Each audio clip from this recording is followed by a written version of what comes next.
Okay, we're recording. Okay, so we are just on the last. We're on the last part of chapter 16, and then we'll probably start moving into chapter 17 today, which will bring us into the next section. Some people see chapter 17 as really the end of that first half of the book, and then 18 and on, the Holiness Code. Other people see 17 as part of the second part of the book. So it's kind of a debatable thing because it deals with the issue of blood and the sanctity of blood and so on. But either way, we are moving into the direction of the Holiness Code as we go forward. But as we look at the atonement, we're looking now at the just some final questions. We're up to question number 5.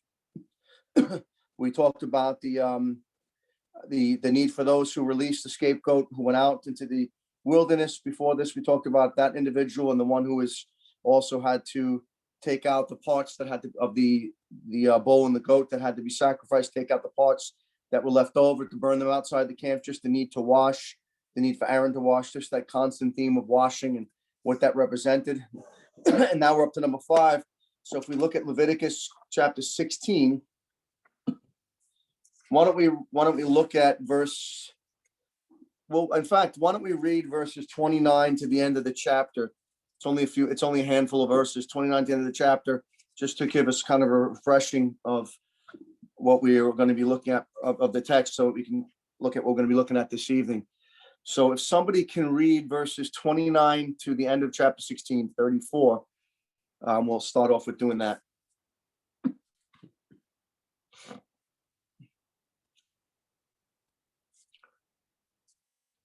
Anybody like to read chapter 16? I'll read. I was reading and I was muted. Sorry about that. I was reading and yeah. Lisa, I thought you were talking to your wife or something. I saw your mouth move, but I didn't know you. I know, because I'm looking down at the scriptures. Am I taking it from Lisa? Did she want to? No. Okay. You know what? I'll get Ken and we're gonna get Lisa to read the next section because we got other things to read too. So we'll do that. Okay. Beginning at verse 29, chapter 16. This shall be a statute forever for you. In the 7th month, on the 10th day of the month, you shall afflict your souls and do no work at all, whether a native of your own country or a stranger who dwells among you. For on that day, the priest shall make atonement for you to cleanse you, that you may be clean from all your sins before the Lord. It is a Sabbath of solemn rest for you, and you shall afflict your souls. It is a statute forever. And the priest who is anointed and consecrated to minister as priest in his father's place shall make atonement and put on the linen clothes, the holy garments. Then he shall make atonement for the holy sanctuary, and he shall make atonement for the tabernacle of meeting and for the altar, and he shall make atonement for the priests and for all the people of the assembly. This shall be an everlasting statute for you, to make atonement for the children of Israel for all their sins once a year. And he did as the Lord commanded Moses. Okay, thank you, Paul. All right, so some of these we've already looked at already in some of the other questions, but we'll just go through them again at anything that's reiterated, we'll look at it again. But so what else did the people have to do? All the people then have to do on the Day of Atonement. So this would involve everyone. What else did they all have to do? Claire? Afflict themselves and do no work. Okay, yeah, they had to afflict themselves. They had to afflict themselves, right? They had to afflict their souls. So that means what they had to do was, this is a Pastor Doug quote here. They had to actually go inside of their body with some type of a rod and spank their souls. No, afflicting their souls means that they had to fast, right? They had to not eat. They had to starve themselves for the occasion, in the sense of just denying themselves their normal comfort and their normal desire for food. It was one of those holy days that was, while there was a combination of celebration we talked about for what God was doing, it was also supposed to be something that was very somber, right? Very, there was a sense of mourning as well that took place. So why was this the case? We did talk about this last time, right? With the the idea of as their sins were being dealt with, there should have been a sense of sobriety, right? A sense of soberness, a sense of mourning in part of that process, as well as great joy as well. You know, it wasn't the kind of joy that was casual and careless and not thinking that their sins came at a high cost, but it was supposed to be something that they had joy in knowing God was gracious, but also there was a sense of sorrow for their sin, you know, for recognizing that they were the cause of the sacrifice of what needed to take place, and even they're infringing upon the holiness of God and His presence there by their sin. So that was important. What type of day was the Day of Atonement to be? From verse 31. What type of a day was it? Day of rest, solemn rest. Okay, and what did they call those days of rest? The Sabbath. Sabbaths. Yeah. Now, one of the important things about recognizing this, when you're in Colossians, and it talks about there being no more Sabbaths, part of understanding that text and not misunderstanding it is recognizing that the Sabbaths for the Jew were not only the Saturday, right? It was every Saturday, but most of the holidays that they had to celebrate were called Sabbaths or high Sabbaths. Even the week of Passover, you know, some of the language in the New Testament when Jesus is going to be delivered over to be crucified, it talks about being a Sabbath. That's not talking about a Saturday. That's talking about the Passover day. That's including the Friday. So the Sabbath there is not necessarily the seventh day. It's any Jewish holy day was considered a Sabbath day, which would mean a day where they would cease to work, and it would be a special day where they would seek the Lord in a special way. So when you think about the Sabbaths being done away with in the New Covenant sense, that would not only mean the Saturday Sabbath, it would include the Saturday Sabbath in the sense of that, what that represented, the Jewish accoutrements that were attached to the moral law, but it would also mean all of those holy Sabbaths that are attached to the ceremonial law. And that's why Paul also says to the Colossians, no longer do we celebrate the new moons, right, and the Sabbaths. He's talking about these kinds of events. These kinds of days weren't required of the Gentiles, and there were people who were doing that and incorporating some pagan ideas to it as well, but trying to use the Jewish Sabbath, the law keeping, by keeping these festivals. And so that's important to recognize, because God is not doing away with the fourth commandment in Colossians. He's doing away with all of the Jewish Sabbaths, right? All of their holy days in that sense that are no longer required. But yeah, so it was to be a Sabbath. It was to be a special day to observe a day of rest. They were not to work on that day. And also they were to afflict themselves, right? So it was a holy day. It was a special day where they were to seek the Lord as they had done on the other Sabbaths. Good. Anybody, let's see, if you have anything else, anybody wants to comment on that or ask a question, feel free to jump in anytime. But I'm just going to go to number 6. After Aaron died, then who would fulfill this responsibility of what he had to do, what was demanded of the high priest? Who would be next to do that? His remaining children didn't. I know. Okay. He lost with that fire, but he still had, I think, another son or two, right? He had 2 sons. Yeah. Ithamar and Eliezer. Yeah. Claire, you're going to say? I was going to say whoever was appointed the new high priest.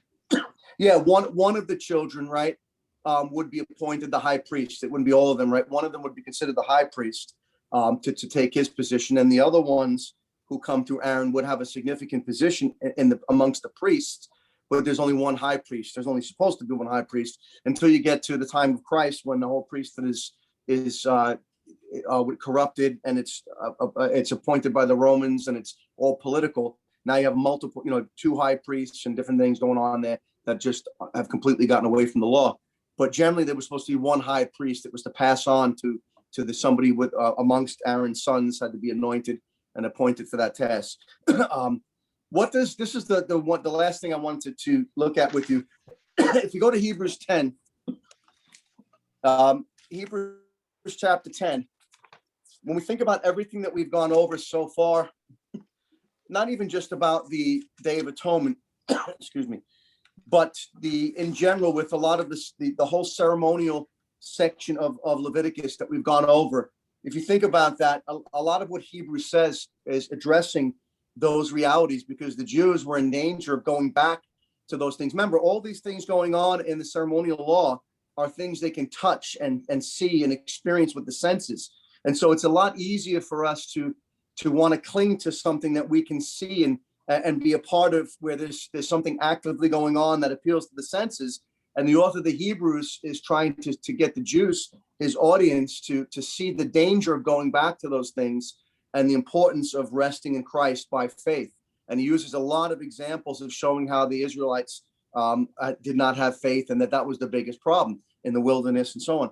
But when you look at a lot of the book in Hebrews, right, has to do with Christ being a better everything. So he compares Christ to all of these different things to show that he is the substance that these things pointed to. And he's not only the substance, but he's better than all those things. He fulfills all those things in reality, whereas those things are more just a schemata or, something temporal that really doesn't fulfill what God is ultimately after. So if you look at Hebrews 10, let's read, have somebody, in fact, we'll have Lisa, if you could read Hebrews 10, 1-10, Lisa, we'll get you back on this, since Paul stole your reading before. We'll get you back. Okay. For the law, since it has only a shadow of the good things to come and not the very form of things, can never, by the same sacrifices which they offer continually, year by year, make perfect those who draw near. Otherwise, would they not have ceased to be offered, because the worshippers, having once been cleansed, would no longer have had consciousness of sins? But in those sacrifices, there is a reminder of sins year by year. For it is impossible for the blood of bulls and goats to take away sins. Therefore, when he comes into the world, he says, sacrifice and offering you have not desired, but a body you have prepared for me. In whole burnt offerings and sacrifices for sins you have taken no pleasure. Then I said, behold, I have come. In the scroll of the book it is written of me, to do your will, O God. After saying above, sacrifices and offerings and whole burnt offerings and sacrifices for sin you have not desired, nor have you taken pleasure in them, which are offered according to the law. Then he said, behold, I have come to do your will. He takes away the first in order to establish the second. By this we will have been sanctified through the offering of the body of Jesus Christ once for all. Okay, good. So as we look at this text, what is meant by the author of Hebrews? And think about what we've gone over again extensively in all these weeks. When he uses that term for the law, and we're speaking about the law here, he's not talking about the 10 Commandments. He's talking about everything in the ceremonial law that we've gone over, which is the context of what you see throughout Hebrews. The law can be used in different ways, right? The word law. Sometimes he's speaking about the Mosaic law as a whole. Some of the writers in Scripture in the New Testament, sometimes he's speaking about the ceremonial law. Sometimes he's speaking about the moral law. So the context has to help you unfold what exactly is meant by the term law in that particular passage. So here when he says for the law, having a shadow of the good things to come and not the very image of the things, can never with these same sacrifices, which they offer continually year by year, make those who approach perfect. What is the good things to come, which the law that we've gone over is a shadow of? What is the good things to come? What is meant by that? Wendy. Could it be salvation? Okay, that's definitely a big part of it, yeah. I mean, and we could see the Israelites, right, who had faith, still had that salvation, right, that we have. They have the same salvation by the same means. They didn't have the same light that we have and so on. But what's the idea here then specifically about this, the idea of the law being a shadow of the good things to come? What is this good things to come? Yeah, Paul. Well, perfect cleansing and perfect forgiveness, because it said that the law and sacrifices could not cleanse 100%, but Jesus was. The good things to come would be total cleansing, total forgiveness, and not by our merit. Later on, in Hebrews 10, it says, well, we're to live by faith. But our confession would be a total cleansing and standing in Christ's righteousness. We would be in that sacrifice. So God would not see us, but see that perfect sacrifice, which is a complete forgiveness. I guess bulls and goats, he doesn't want to see the bull and the goat, right? It's not perfect. Yeah, and it had to be shadows. continually done, right? Those sacrifices had to be continually done, and year by year by year. But Jesus once and for all accomplished it. So that's a wonderful thing to come. One of the good things that came. Yeah, we could even say, right, that all of those sacrifices combined never really removed sin, right? They covered it temporarily, and only those who had true faith would be justified by Christ when he came, right? That's why that faith was important, to have that faith, because you could have had all those sacrifices done and you could have partaken in that. But if you didn't have true faith, those animals meant nothing, right? Because it's the substance to which they pointed, which really cleansed from sin. So they were a shadow of the good things to come. They were a shadow of the reality. We all know, right? When you think of anything that you have, right, of value, if you hold it up to the light, it will cast a shadow on the wall, right? And we would certainly not say that the shadow of that thing is of any value, right, compared to what the real substance is. You could take, for example, if I take a smartphone, right, a $600 smartphone, and I hold it up and I say, wow, this phone has got a lot of data, it's got a lot of memory in it, it's got a lot of data in it, it has the ability to take pictures, it has the ability to make phone calls, to watch movies, to get on the internet, right, tell time, all this stuff. I can hold it up, and if it reflects the shadow of that phone on the wall, right, the shadow just kind of shows a little picture of what that phone is, but it's got no value in itself. Well, in a sense, that's what the old covenant, all these sacrifices were like the shadow, right, to the reality of Christ. And his sacrifice was the actual substance. That was the reality. That's the real value is found there. So the good things to come would be there. Yeah, Pastor Doug. Oh, wait, you just muted yourself. Yeah, I'm just getting a phone call. I'll let it. All right, you come back in. Lisa's comment on person and work of Christ.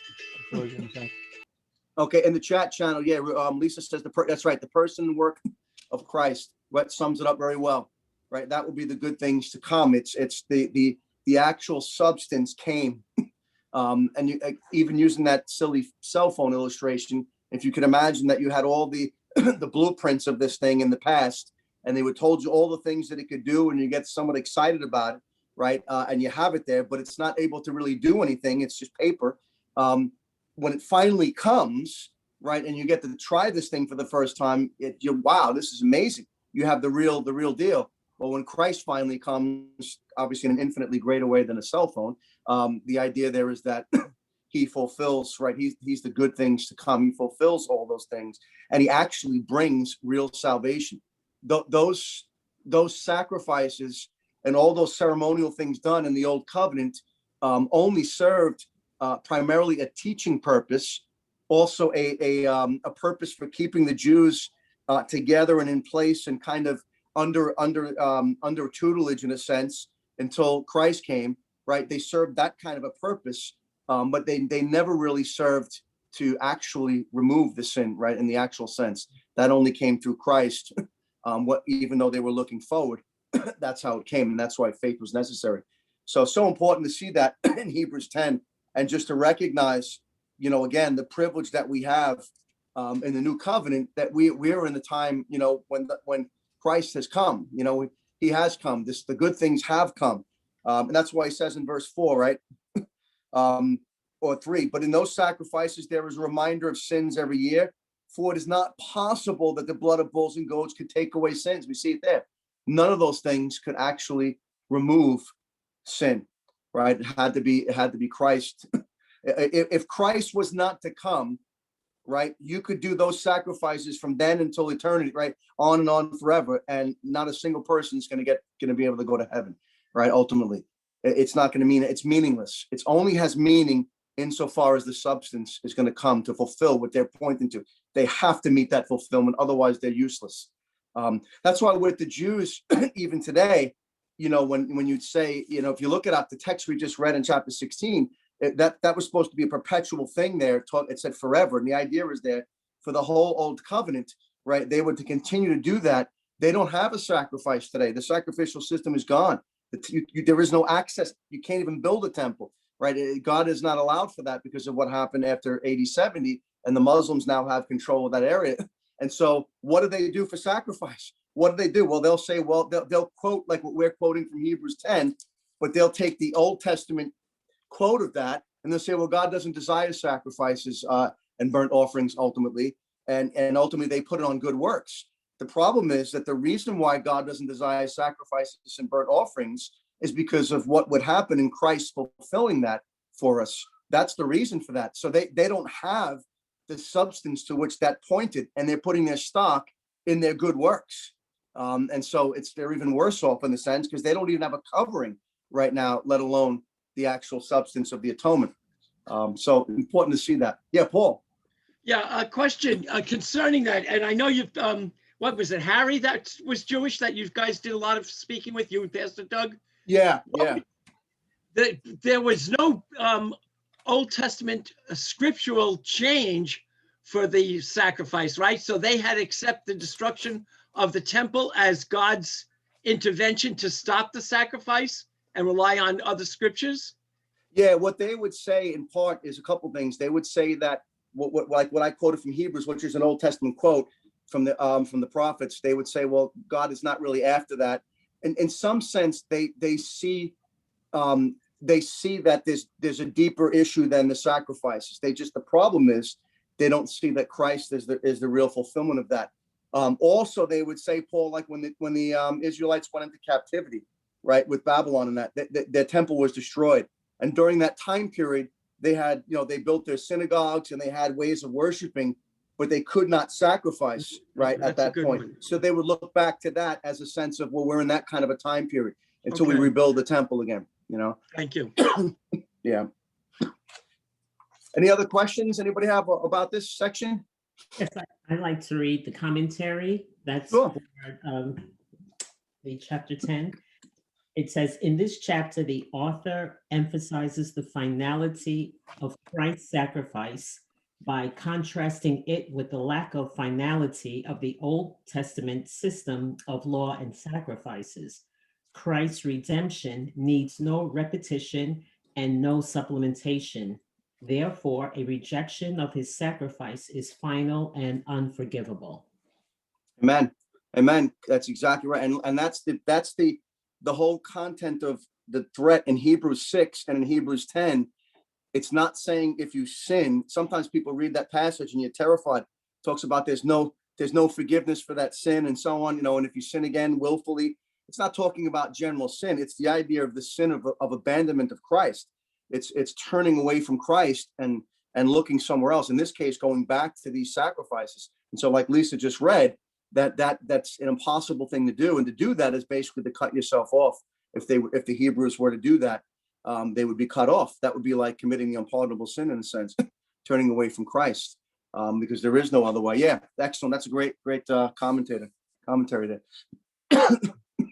All right, so let's go to chapter 17 then. Anybody have any other questions about the Day of Atonement or anything like that? There is more that will come up, I think, mentioned about it in some sense. But anyway, if you have any other questions or anything that come up or comments, feel free to jump in on that. Now we're going to make our way to chapter 17, and then we're kind of bridging now into the holiness code. We're going from the ceremonial worship commands to the individual commands of holiness of life and the consequences of that were involved with violating the moral commands and so on.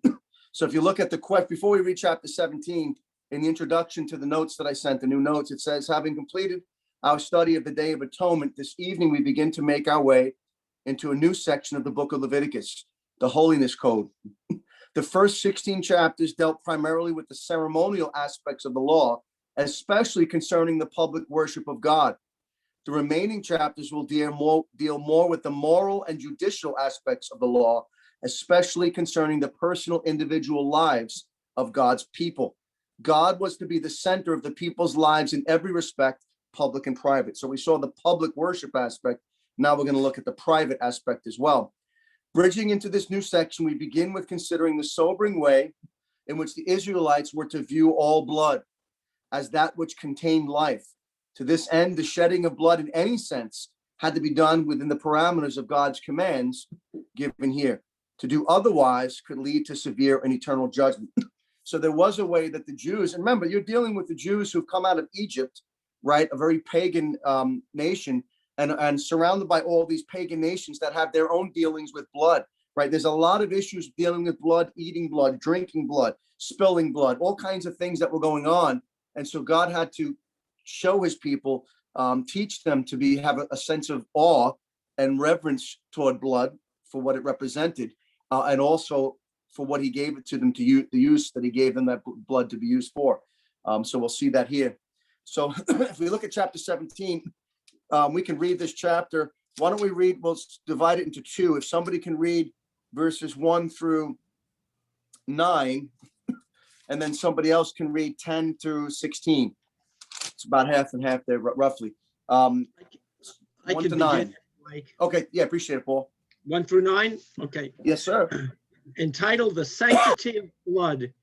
And the Lord spoke to Moses, saying, Speak to Aaron, to his sons, and to all the children of Israel, and say to them, This is the thing which the Lord has commanded, saying, Whatever man of the house of Israel who kills an ox or lamb or goat in the camp, or who kills it outside the camp, and does not bring it to the door of the tabernacle of meeting to offer an offering to the Lord before the tabernacle of the Lord, the guilt of bloodshed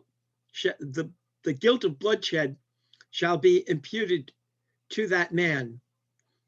He has shed blood, and that man shall be cut off from among his people.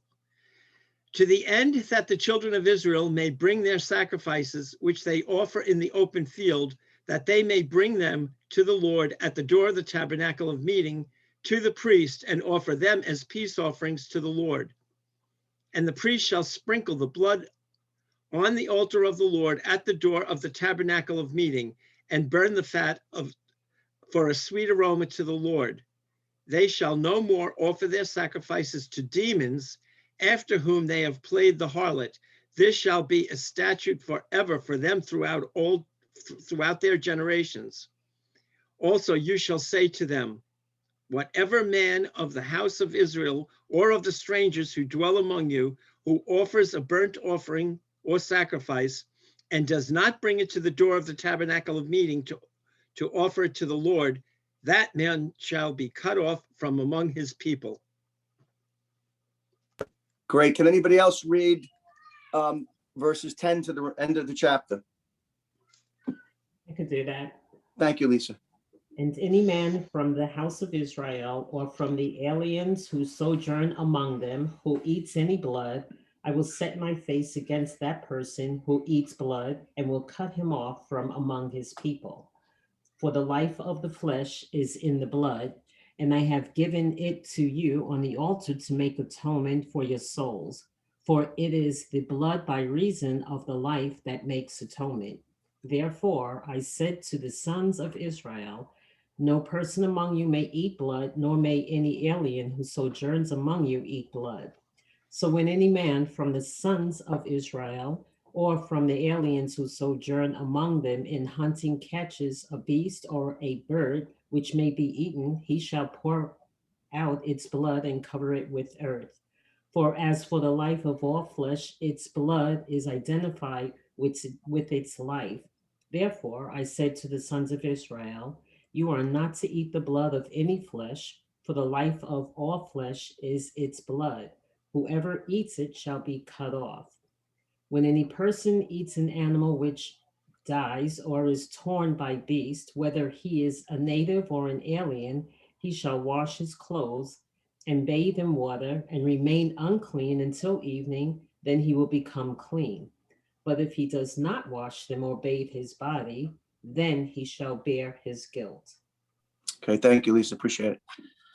Okay, so an important chapter here on the sanctity of blood. And it really, when you think about what's said here in this section, it's so easy. And this is one of the benefits of, especially of seeing, of recognizing the importance of the Old Testament, because there are things here that are universal in the sense of their scope of application. There are things about blood that God says here that go beyond the Mosaic law, right? That precede the law and go after it. And in our day and age today, when we're able to do things, especially in the entertainment field, right, that can look very real, it's so easy to diminish the sanctity of blood, right, of what's represented by that and what it means. And so this kind of a text, it really gives a sense of more of a sobering sense to spilling the blood than I think we're generally accustomed to, especially in our society today. Now, I'm not saying every time you get a cut, and you're bleeding, you need to like fall down and in that sense. But I think the idea there is when the blood is shed unto death, it really means something, significant. And it was supposed to affect the Israelites in a profound way. They would have a real reverence toward the shedding of blood in general, even animal blood. You see what God says here, that even the animals were not taken in a light way in that sense. The idea of shedding animal blood was to be a sense of respect and reverence for how that was handled. And so there are 4 prohibitions that are given in this text, in this section, that have to do with what the Israelites were called to do when they were killing animals, right? Obviously, they had to eat meat. Or when they did eat meat, they had to do that. But there were certain prohibitions that dealt with how they were to kill those animals and what they were to do with the blood and so on. So we'll look at those 4, at least start them today and see where we get, and just hopefully be able to take some good applications. And also we'll see how this points to very much to the Lord Jesus Christ when we get to the end of these questions. All right, so what prohibition is given in the first 7 verses? What's the first prohibition? That if a man kills any animal and sheds blood, he must bring it to the tabernacle. Yeah. In the case of slaughtering an animal, right? This would be a domesticated animal, or in this case, that was used for food, right? This would be an animal that would normally be considered clean, right? An ox or a lamb, it says, or a goat. So these are animals that they were able to eat. And so when they slaughtered that animal, right, we're told that there was only one place that this action could be done. So where did it have to be done? You may have just said it, Paul. Well, the scripture says whether it's in the camp or outside the camp, it must be brought to the tabernacle so that the priest could sprinkle the blood on the altar. Yeah, in fact, what it's saying here is, if you look at verse 3, whatever man of the house of Israel kills an ox or a lamb or a goat in the camp, who kills it, right, or kills it outside the camp and does not bring it to the door of the tabernacle meeting to an offering for the Lord. So once they killed that animal, right, that animal was really supposed to be slaughtered, right, after it was, if it was hunted and killed, right, which we're going to talk about later on with the wild animals, but even domestic animals that they had within their own, right, their own farms, their own land, they couldn't just kill those animals wherever they wanted, however they wanted, right? They couldn't just kill it and slaughter it and make veal, make some chops or whatever and cook it. That had to be done at the tabernacle, right? That the slaughtering of that animal had to be done at the tabernacle. In a sense, going to the tabernacle was like the butcher's market, in a sense. So it would be a peace offering that they would offer to the Lord, and that's where they could eat with the Lord. So they would have to eat with the Lord in that sense. Now, when you think about this with millions of people, you might say, well, how is this possible, right? That all the people could do this. This is why we know too, as well. And you look in general historically that they didn't eat meat that often. All right. It wasn't a common thing for the Israelites to eat meat. Their animals, their domestic animals are mostly used for milk, for wool, right? They used them for labor and things like that. So they weren't generally eating meat as frequently as we would think, like we do today. We have meat all the time. But when they did, they were supposed to bring it to the tabernacle, and it was to be offered as a peace offering in the sense where they would then be able to take meat for themselves and bring it back to their homes. And they could eat it within the, I think it's a day or two. They had time to be able to eat that. So that was the case, right, for the Israelites at this point during the time of Moses. And we're going to get into, when they get into their land, what they were to do after that. But what was the reason for this prohibition first? What was the reason for this? Why does God give them this particular prohibition? Wendy? To prevent idolatry?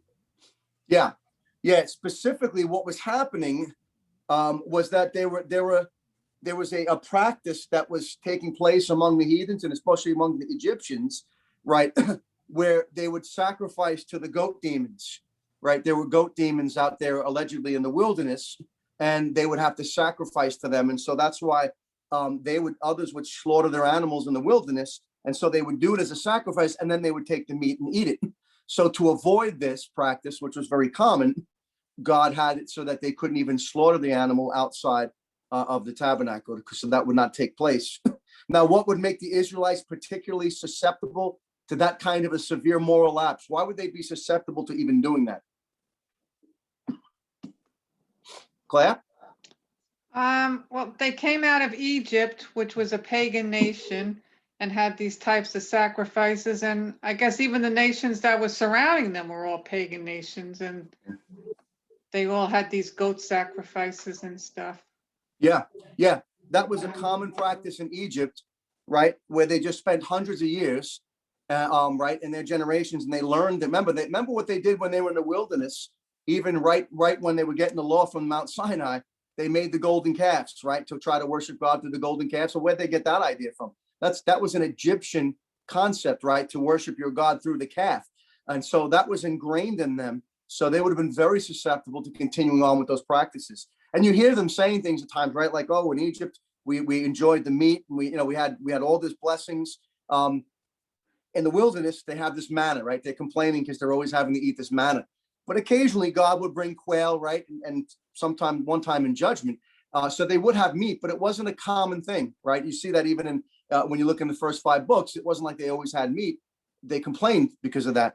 And so they would have been susceptible to worshiping these goat demons as they did in Egypt. And so the Lord says here in verse 7, they shall no more, indicating that they themselves were doing that, offer their sacrifices to demons after whom they have played the harlot. This shall be a statute for them forever throughout their generations. And that word harlot there, by the way, in the Hebrew is very offensive. It's a very offensive term. It's what it means, the idea of being of playing the whore, right? And you think about that, somebody who defiles themselves with, who sells himself, let's say, as a woman out to other men, right? We see that as gross and dirty and defiling. Well, that's always a picture in scripture. When you see this idea of playing the whore, the harlot, that's a picture. That kind of harlotry is a picture of what the Israelites would do when they went and worshiped other gods. It was like fornicating with other gods. So God used that language intentionally, that offensive language, to say, this is what you're doing with other gods when you do that. So here in our text, they had already been doing that, right? And they had already been playing the harlot in that sense. And so the God was stopping that and not allowing them to slaughter their animals in the wilderness. So that was the main reason, one of the reasons why they weren't allowed to do that. Now, the question that we would naturally ask is, okay, that makes sense in the wilderness, but when they're in the land and you have the tribe of Dan all the way up in the north, are we saying that the people who are from Dan or from some of the nations that were way, way up far from Jerusalem, that they were to, when there was a tabernacle or the temple even early on, the temple later on, were they then to have to wait until they come all the way down to the temple or the tabernacle before they could eat meat? Well, it's interesting in Deuteronomy 12, right? That's when God's speaking to the next generation as they're preparing to enter the land. You'll notice a change that takes place with this particular law that would allow for people to be able to eat meat in that setting without having to make that kind of a trek all the time. But while they were in the wilderness, they had to go to the tabernacle, right? So look at Deuteronomy 12. If you look at verses 15 and well, let's just say 15 and 16. Somebody read verses 15 and 16.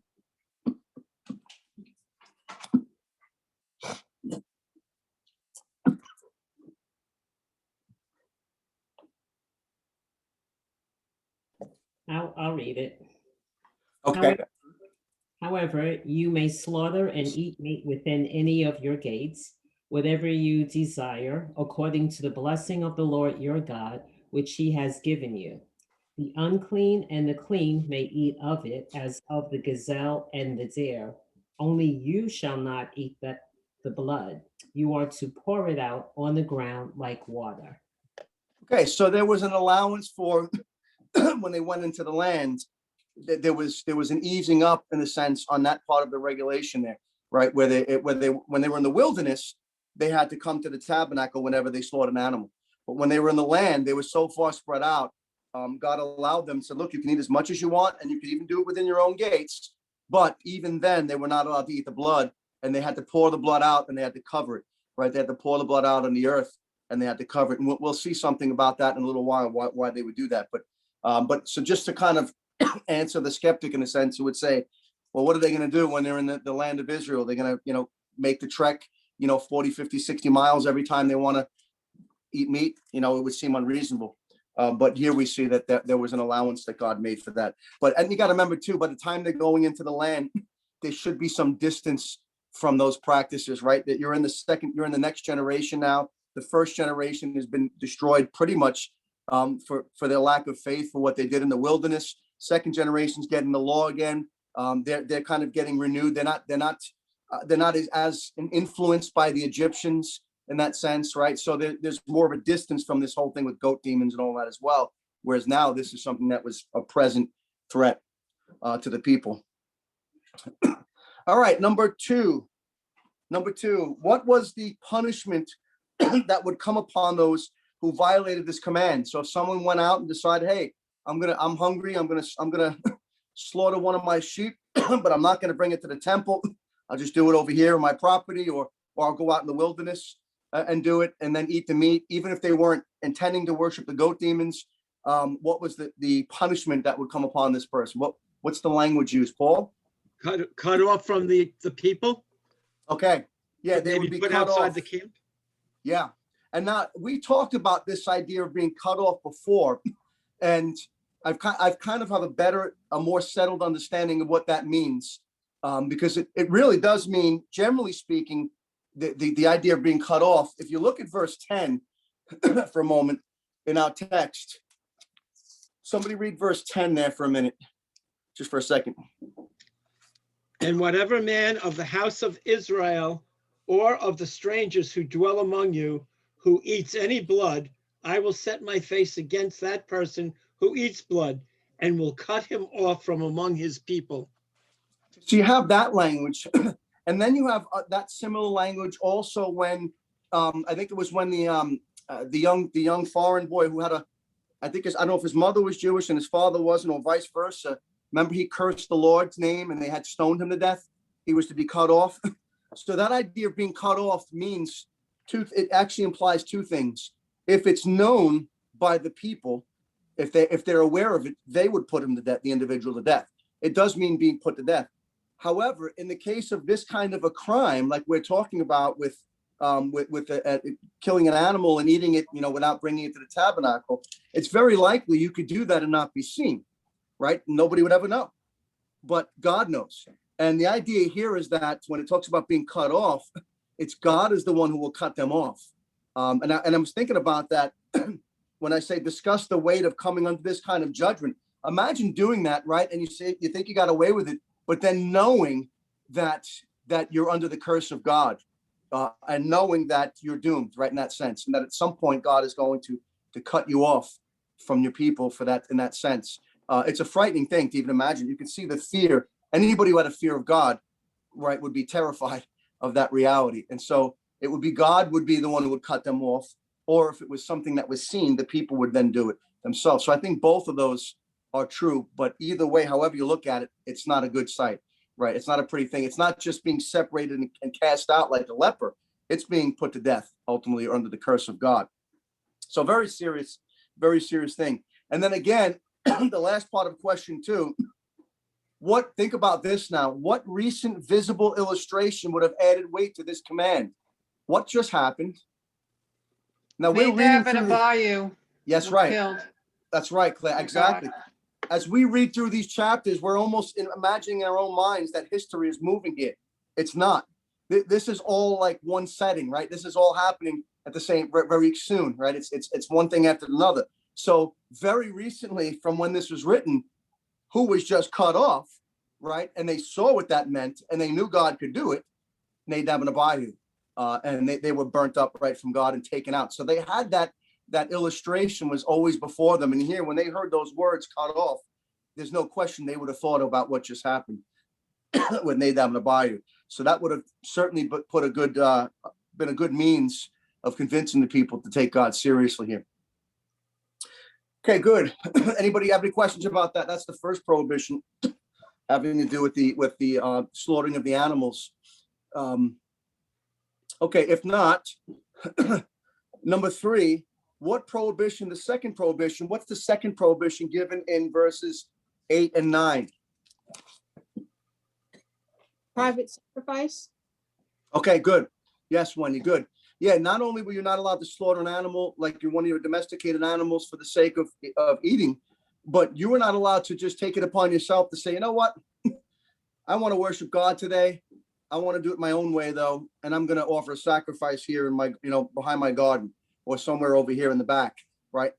They were not allowed to offer sacrifices, right, except for at the appointed place, the temple. In fact, when they get into the land, some of you remember, probably all you remember when they get into the land and they divide the land. Remember, there were the 2.5 tribes that were on the east side of the Jordan, right? The half tribe of was it Reuben? You had Gad, you had I think it was, who were the other 2 tribes?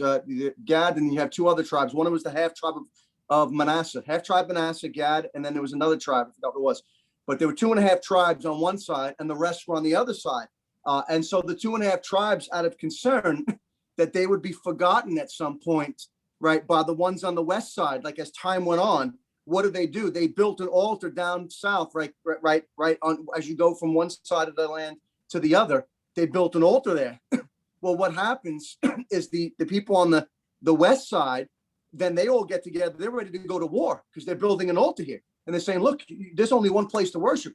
But then what happens after that is they say, look, we weren't going to use it to worship. We wanted it to be a monument and a reminder to you that you don't forget us, that you will remember that we worship the same God. So they wanted to have that altar there as a reminder, not to use it, but to be able to show them that they have the same God and that they would always allow them access to the temple. So it was a very, very tense situation.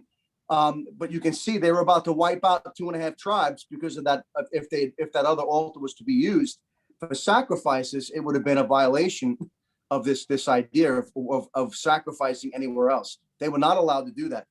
You had to sacrifice there. And interesting, that's one of the reasons, by the way, if you say, well, why do we say that Job is one of the oldest books in the Bible? One of the reasons we know that is because Job was offering sacrifices for his children, right, on his own land. Job wasn't going to the temple or tabernacle. It didn't exist. So Job is a very old book. It takes you back somewhere to the back. It's back closer to the beginning. We know that because at least precedes this time period.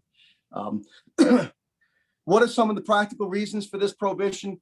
There really isn't a lot to say there. It's the same thing, right? The idea there is what's going to be the tendency if they start doing sacrifices on their own. There's at least 2 reasons. What do you think are some of the reasons why? There's at least 2 that I know of right off the bat of why God would not want them to do this. One is what we said, but go ahead, Wendy. One is not to divide God's people. Yes. Yeah, that's extremely important. This would avoid splintering the people of God, right? If you start allowing sacrifices privately, who's going to come out, right, and among the people of God to worship God, right? The tendency is going to be to kind of splinter off, and especially into your own tribe. Well, we'll just worship over here with our people from Benjamin, or from Issachar. And eventually there'll be a splintering off in that sense. And so that was one thing that was prevented, was the idea of dividing the people of God. The other thing is what we had already gone over, right? The danger of the temptation of worshiping other gods. They had enough trouble doing that even when they were doing it at the temple. They would bring, other altars in there and worship other gods anyway. That was already still a problem. But all the more if they were allowed to just sacrifice wherever they wanted, the danger toward idolatry and that tendency would be something that would definitely be a temptation for them. That would be a struggle. So God wanted to make sure that he had it done his way and at that temple, and there was no ability for them to go outside of his means. But Wendy, that's good. That's exactly right, though. That would cause a splintering of the people and a separation of the people. Anybody else have any thoughts about that before we go on to the next prohibition? Any comments or anything like that? Claire? Also it had to be, everything had to be done in God's prescribed way, by the priest. That's right. So the people couldn't be their own priest. That's right. in that Yeah, sense. excellent. That's right, Claire. Great point. Yeah, that's right. Who would be the priest that would represent them, right, to offer up the sacrifices? If they start offering on their own and they don't recognize their need for mediation and a priest, right? That's a problem. So you're right, Claire. That's right. They needed to have that priest. They couldn't just come before God on their own. That's another important thing to see. It had to be through that priest. Yeah, Pastor Doug? Yeah, I was just thinking with the tie-in with, people think they can worship God alone in their home, or they can do Lord's Supper or whatever, but, God wants it in the local assembly for a specific reason. Not only that we worship him in his way but together, he doesn't want people doing their own thing and in Lone Ranger Christians. It's always the importance of the household of faith, the Church of God, and doing those things in the church. So we do them together, because that's one of the biggest parts of it is the unity of the body. Yeah, amen. And that will reiterate in question number 7 also, but you're right. That's exactly right. Yeah, that the new covenant application of that very clearly has to do with the people of God getting the people of God together. That's a big factor here. Yeah, excellent. Very good. Anybody else? Any thoughts? Okay, well then let's look at number 4. What prohibition is 2 more prohibitions? What prohibition is given in verses 10 through 12? They couldn't eat blood. Blood. Yeah, they weren't allowed to eat the blood. So the first 2 had to do with killing the animal, right? Had to be done at the temple and the tabernacle, and then also the sacrifices. And then now it has to do with even the idea of eating the blood. I was just reading, Bosco put a scripture up in Judges 17:5-6. The man Micah had a shrine and made an ephod and his household idols, and he consecrated one of his sons who became his priest. In those days, there was no king in Israel. Everyone did what was right in his own eyes. So remember in the Judges, when the guy decided, hey, you know what, let me make this guy my personal priest later on, hires his own priest to do sacrifices and has his own shrine. And it kind of shows some of the fruit of neglecting this kind of a command. Yeah. Now, Bosco, did you name your son Micah after this Micah here? Let me turn on my mic so I can tell you. No, definitely not this mic. Too many Micahs in scripture. Definitely after Mephibosheth. All right. Yes. But yeah. So just kidding. But yeah. So but that's a great example of where that command was violated, and just the damage that was caused by that. It caused all kinds of idolatry. It caused, I think, the whole tribe, or a lot of the people from that tribe began to look there, for their worship, and it really caused problems. Yeah, it's amazing. Again, from the book of Judges, I mean, it just seems like how far the children have gone away from what the Lord's command, even from here Leviticus and so on, and willing to establish their own form of worship by establishing their own priests and private priests. It's like rent a priest, and then you can go. So it's definitely a fruit of that kind of drifting. Yeah. Well, there's a Levite over there. Yeah, he's attached somehow to Aaron and that, and by some along the line some way. He's worth some gold. Let's get him in here, and so yeah.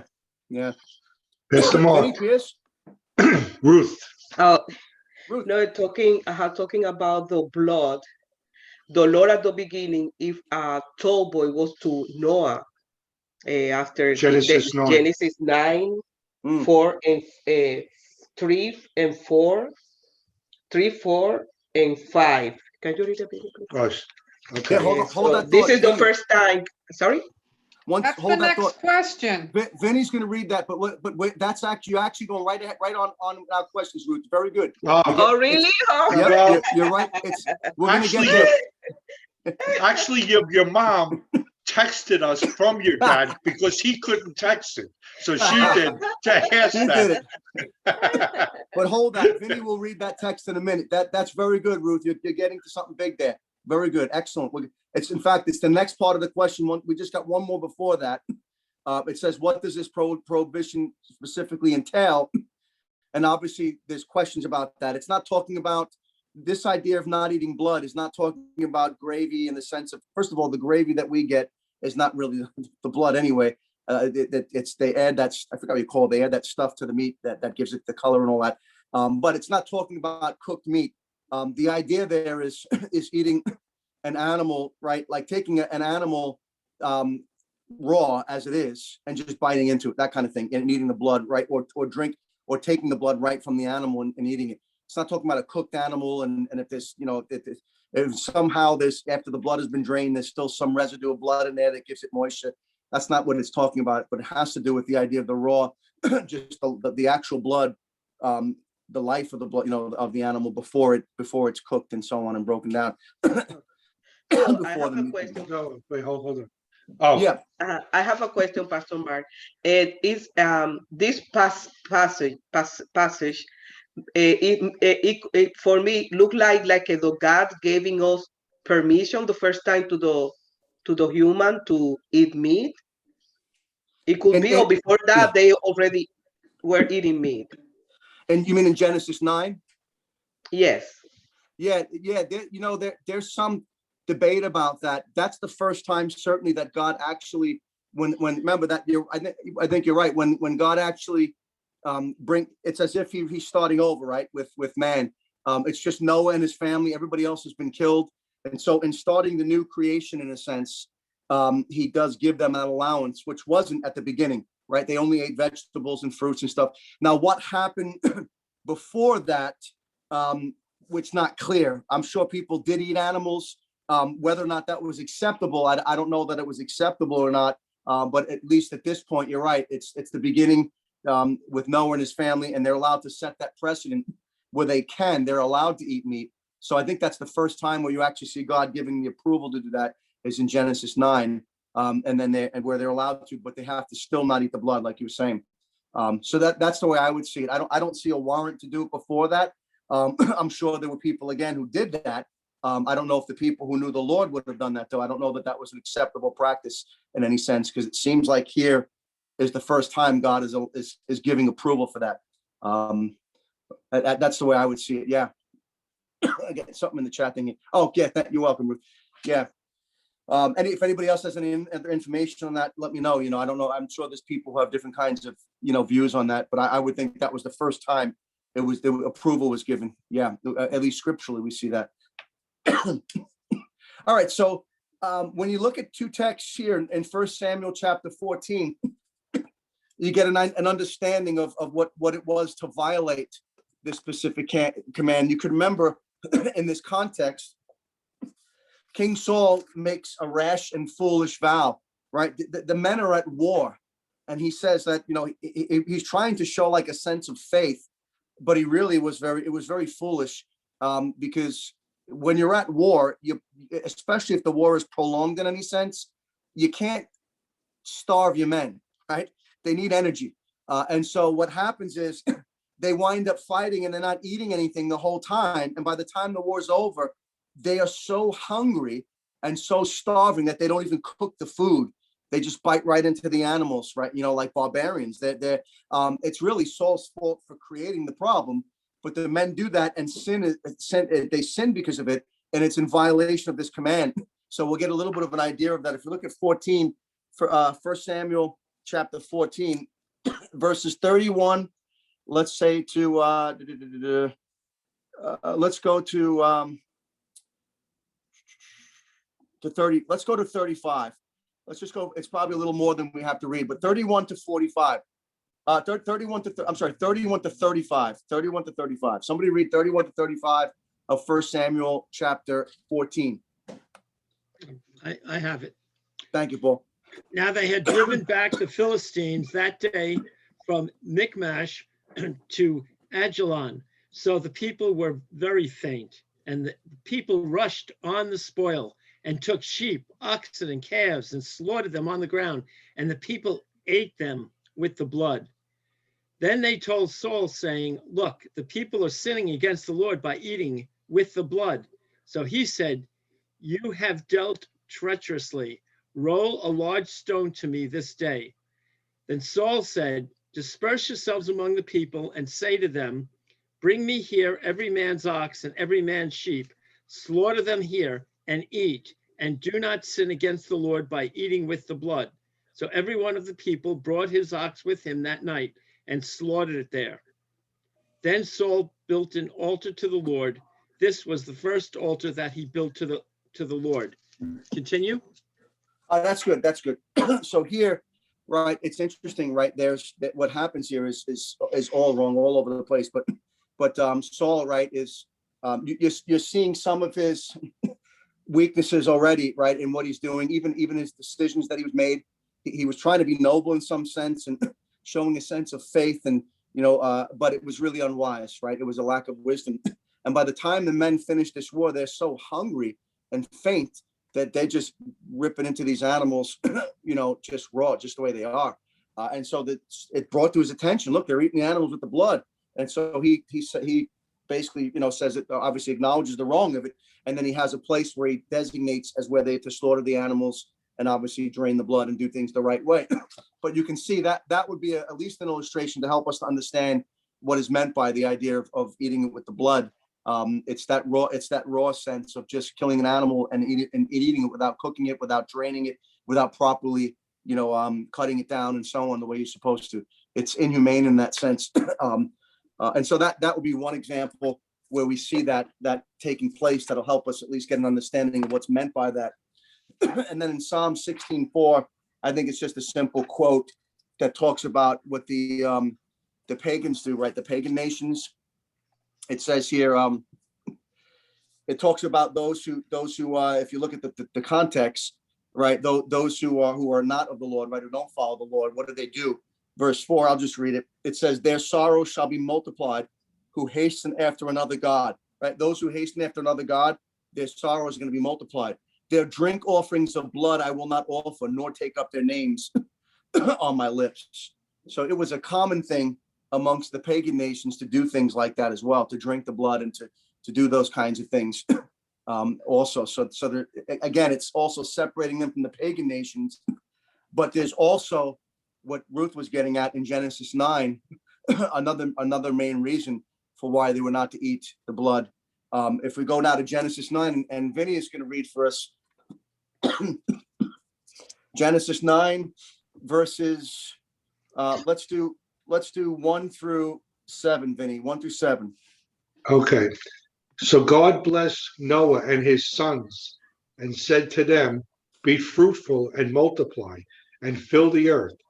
And the fear of you and the dread of you shall be on every beast of the earth and on every bird of the air, on all that move on the earth, and on all the flesh of the sea. They are given into your hand. Every moving thing that lives shall be food for you. I have given you all things, even as the green herbs, but you shall not eat flesh with its life, that is, its blood. Surely, for your lifeblood I will demand a reckoning. From the hand of every beast I will require it, and from the hand of man, from the hand of every man's brother I will require the life of man.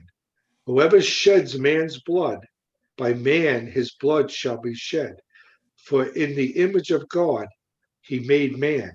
And as for you, be fruitful and multiply. Bring forth abundantly in the earth and multiply in it. Good, thank you, Vinny. So what do we see then? What do we learn about blood in this context? What do we see here about this? And this, remember, this is going back to Noah now. This is not something that can be limited to a Mosaic context. This is going back to something that's universal in its scope and its application. What do we learn here about the issue of blood? Yeah, Claire? That blood is sacred. It's not to be viewed as common. Yeah, blood is sacred. And why is blood sacred? There's two reasons, but why in this text? What do we learn about blood here? What does God say about the blood? The life is in the blood. Yeah, God says that the life is in the blood. He said that's to be what we see as the very representation of the life of the individual. And God is the one who gives life, and we're not to be the ones to, in that sense, to take it away, right? And that's why he talks about whoever sheds man's blood, his blood will be taken, his blood will be shed by man. But even in the case of animals, right, they were not to eat the blood with the animal as well, right? Because the blood is the life of the animal in that sense. So they could eat the meat in that sense, but they could not eat the blood. They had to have a sense of, a real sense of reverence toward the life, even of the animal. And when they had the blood, right, what did they do with it in the cases where they were allowed to? Well, we're going to see it in the next prohibition. I guess I should wait before I ask that. Let me wait on that. But we will see that there was a sense of reverence for the blood because it was used for the life. And then also there's a second reason, because God has also used blood to be that which is used for the atonement, right? It's the life for the life. It's the blood of the animal that was brought into the sanctuary, right? Or into the tabernacle, that was representing the life of the animal, the exchange life of the animal for the individual. And of course, that gets into what we're going to get into further when we get into question number 9, is the blood of Christ, his life for ours, right? And the irony of that whole thing, and it's not really an irony, it's intentional, is we'll talk about, which we talked about in the past, the idea of Christ saying, unless you drink my blood and eat my flesh, right, you have no part with me, and so on in John 6. The significance of him using that language when we're told not to drink blood, right? And not that we're literally doing that, but the significance of what that means, and the idea of Christ's life being our life and us receiving his life. That's the one place where we can, as it were, drink blood, because we're taking his life in place of ours, right? And he takes our sin away. But we do see that here, right? So here at least it's the idea of the sacred nature of the blood, because it represents the life of whatever it is. And so it needed to be poured out into the ground, right? Out of the ground, God created all the animals, right? And out of the ground, God created man. And out of the ground is where life returns. And so that's why the blood is poured back into the ground. Bosco, you were going to say something? Yeah, I was gonna ask. Culturally, I know I've been thinking about this for years, and it's interesting we talk about this tonight. Latin countries, Asian countries, blood is very much a part of some of the food that we eat, and delicacy like blood sausage and duck blood and various things that are congealed actual blood, but this is actually cooked.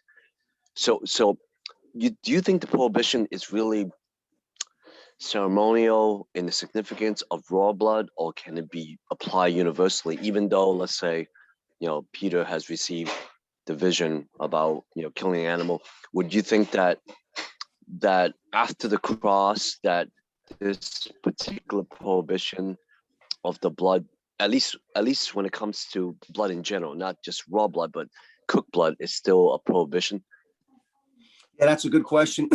I've heard different things on that. I think the key there on that, Bosco, is I would definitely see it applying to the raw blood today. Personally, there are people who disagree with me on that, in the sense of, like there are people who actually see it as a delicacy.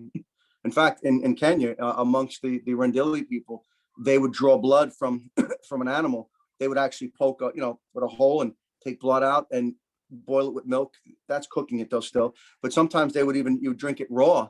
I wouldn't be too hungry, desirous to drink raw blood anyway. I'm not like saying in the back of my mind, oh, doggone it, no, I would like to drink blood. But I mean, I'm happy enough that we can eat bacon. but the blood, Amen.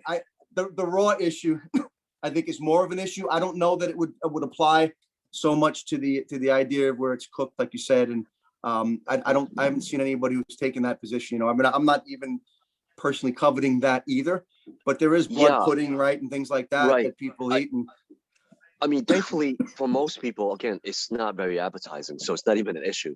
So maybe the fact that it's not appetizing, it's a natural deterrent, that we won't even covet it or desire it. But nonetheless, I guess I know, again, there are many Latino Christians, Asian Christians, that I imagine would it's something that crosses my mind, and I really haven't really thought it through enough. But again, like, tonight's discussion has been very helpful.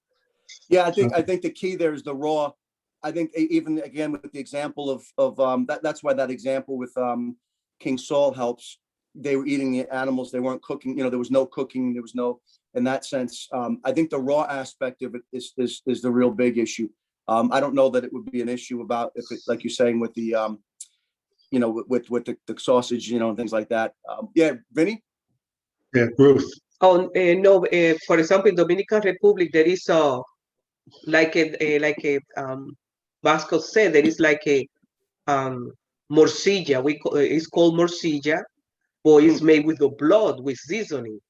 So it's my personal thought.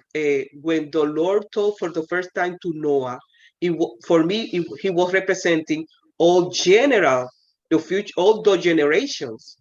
Because in this moment, Noah and his children in the ark, they were really after all those statues that he began to put, it would be by generations. So sadly, perhaps the pagans began to drink it, but Noah transmitted it to the children, the grandchildren, everybody like a generation. No, don't drink the blood, don't drink, because the Lord say, Baba, perhaps the rainbow, or the rainbow remind us that never come back the second flood.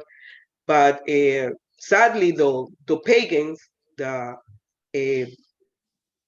do everything is against the God, because they doing for the demons.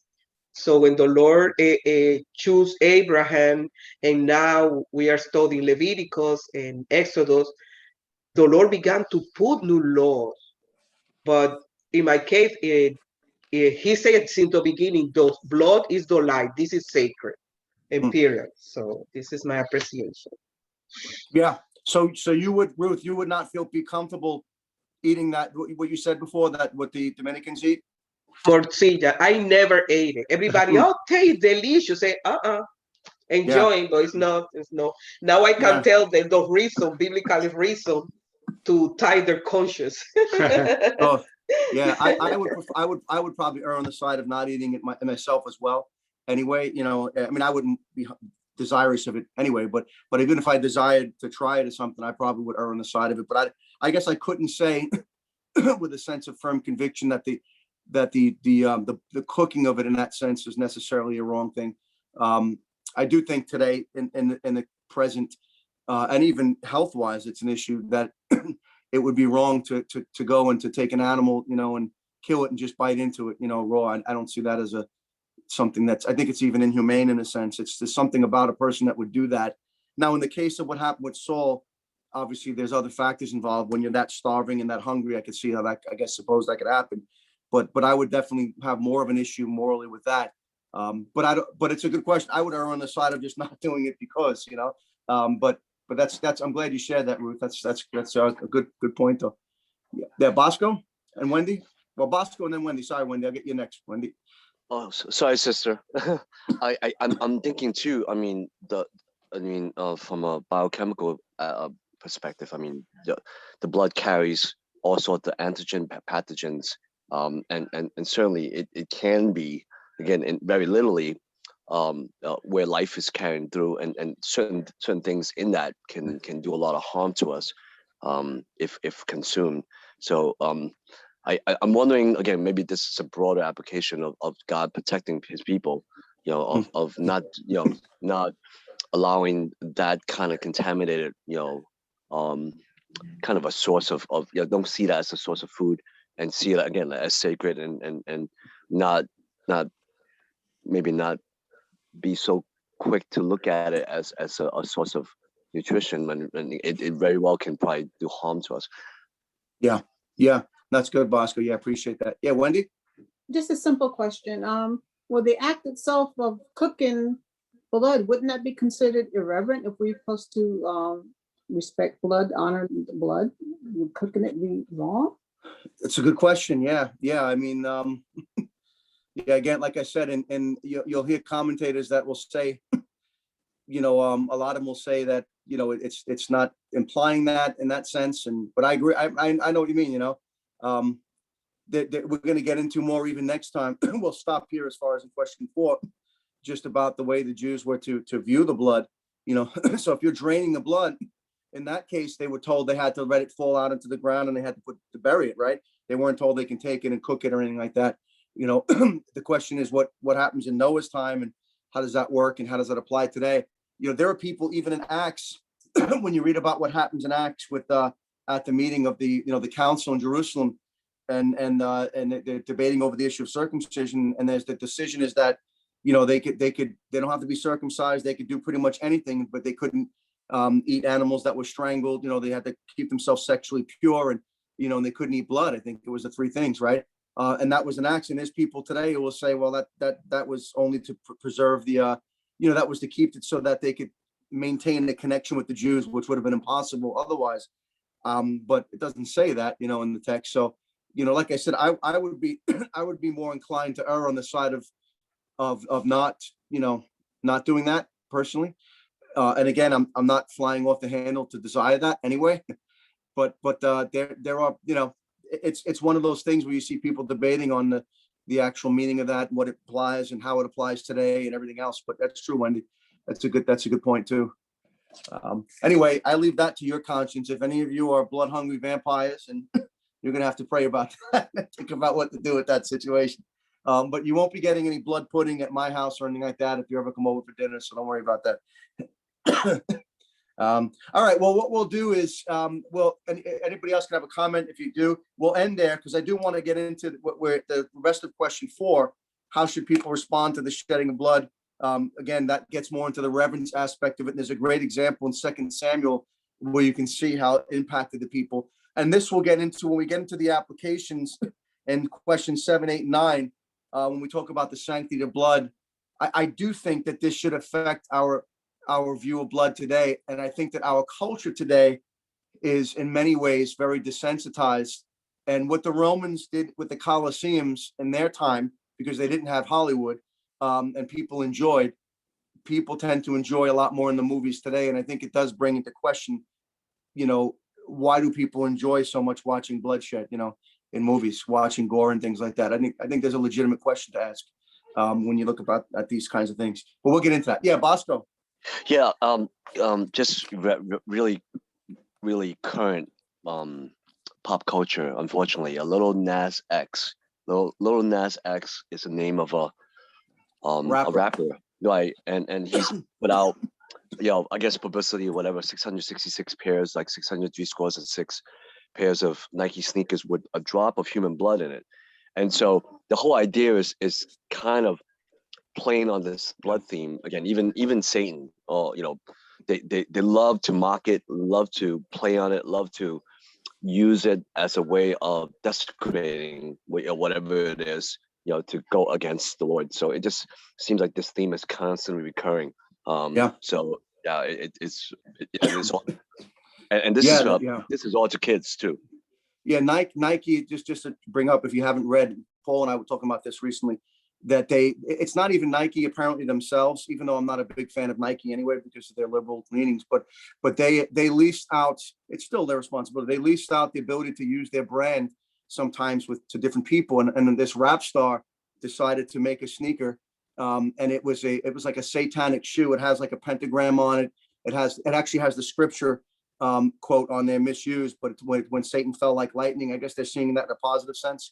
And then it has like all kinds of just satanic stuff on there. It's red, and I think there's an upside down cross or an inverted cross on there or something like that.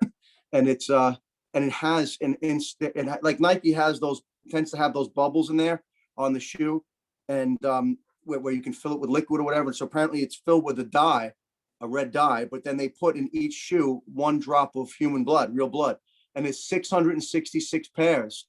And they're a little over $1,000 a pair, and he sold out of all of them within a few minutes. They were bought immediately out. People bought them right out. I'm assuming many people probably think they're going to try to make money off of eBay and all that, but still, you can see the terror, the terrible reality of where we're at. So that's a good point, Bosco. I do think that again, I do think we in the church need to have more of a strong sensitivity to blood and bloodshed than we do in our culture. I really do. I think that's one of the things. And even we're going to get into when we talk about in the examples, even abortion. When you think about an abortion of a child, I mean, what are you pulling out of there? It's blood. It's the child, but it's bloodshed, and it's horrible. You can't imagine what it would mean in this kind of a context. Thinking about that idea of what they do to pulling the baby apart, sucking out the brains, or, it's horrific to think about it. But I think this kind of text, which a lot of these kinds of people would say, oh, well, that's Old Testament. And, you know, that's the same time when you couldn't mix two, that's what they always do, right? You couldn't mix two seeds together and you're not supposed to, you know, to do this or eat bacon. And do you eat bacon? Well, you know, and they completely take out of context what all of these things mean. And they throw out the significance of what these things mean for all generations. Leviticus is for us today. And even the unclean, clean animals, while we don't have to follow those laws in that sense, they have a meaning for us today. But the blood issue, I think there's some real important universal principles there that come out. Anyway, we've beat that to death. No pun intended.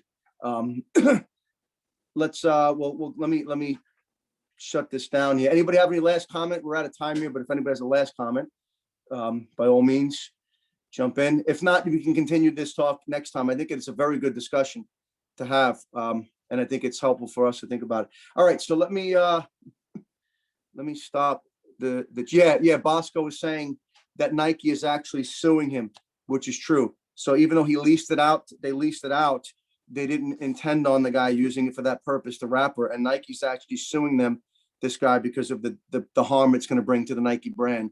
So to the credit of Nike, at least, even though that they're responsible in some sense, they're not in support of it, you know, in that sense. All right, let me stop the recording here.